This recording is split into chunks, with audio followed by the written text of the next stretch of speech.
Hey option traders, for today's trade we're looking at a neutral option play in Dow Jones stock Goldman Sachs.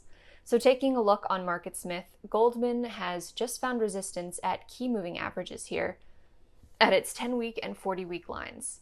This is a sign that the stock is currently struggling to regain institutional support. Both moving averages are in a downtrend and have been trending lower since January of this year, which is a bearish sign. The stock is technically forming a large consolidation with a buy point, but given the recent bearish action, the stock remains far away from the buy point of 426.26. So for today's trade, we're going to be looking at an option play known as a put calendar spread. Calendar spreads are known as time spreads because they use the same underlying asset and the same strike price, but different expiration dates. So this can either be done with two put options or two call options. Remember, with options there are two types. There are calls and there are puts. With both calls and puts, you can either be a buyer or a seller. Just like with any stock, you can either buy long or sell short. A calendar spread is a low-risk strategy that profits from the passage of time and or an increase in implied volatility. It's best to find stocks that have lower implied volatility relative to the overall market at the time of initiation, and then profit off an increase in volatility in the stock. The put calendar spread strategy works by selling a put option in a near-term expiration cycle and buying a put in a longer-term expiration cycle on the same underlying stock. Both options will use the same strike price as well. Buying the longer-term option and selling the shorter-term option increases capital efficiency, which means that it doesn't require a lot of buying power. Also, more rapid time decay in the short near-term option than in the longer-term option is typically how the profit is made on this trade. So let's use an example. Say I'm looking at XYZ stock, implied volatility is low, and I have a neutral to slightly bearish assumption. This could be a good time to put on a calendar spread here.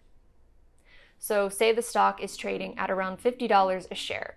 To set up this calendar, I'm going to look at buying a put with a 45 strike that has 90 days to expiration and selling a put with a 45 strike that has only 45 days to expiration. You pay a premium of $5 per 100 shares or $500 per option contract for the first put and receive a premium of $3 or $300 for the second put. So this trade costs you a net premium of $2 or $200 total. $200 would also be the maximum possible loss for your calendar spread. The exact maximum profit potential and break even cannot be calculated due to the differing expiration cycles used. So now that you have a better understanding of the mechanics of this trade, let's take a look at my trading platform and set up a trade using Goldman Sachs. So here we are on my Thinkorswim dashboard. And first you're going to want to type in GS, which is the ticker symbol for the stock. And you're going to want to select calendar as your spread type here in this box if you're on Thinkorswim. And to set up this trade, we're going to be looking at this expiration date here. Now there are two of them, and we're going to adjust the second one. But the first one is October 21st. We can adjust the second one later down below. So strike prices are here. We're going to be looking at 290 as the strike price, and we're going to look at this side of the screen, which is where prices are for put options. And to recap this trade, we are going to sell one October 21st 290 put, and we're going to buy one November 18th 290 put. And to adjust the expiration dates, you can just click on this box here and select. So for this trade in Goldman Sachs, we are looking at buying the November 18th 290 put and selling the October 21st 290 put. That results in a net cost for the trade of $440 per spread, and that is the most the trade can lose. The estimated maximum profit is $750, but that could vary depending on changes in implied volatility. The idea with the trade is that if Goldman Sachs remains around 290 for the next week, the sold option will decay faster at a faster rate than the bought option, allowing the trade to be closed for a profit.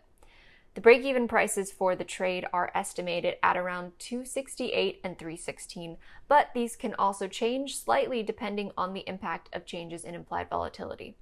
For a trade like this, I would set a profit target of 20% and I would set a stop loss if Goldman Sachs breaks through either 268 or 316. As always, remember that if you are new to options, make sure you practice with a virtual account before risking any real money. And remember that options are complex and investors can lose 100% or more of their investment. Be sure to check out investors.com/options for more option trading tips.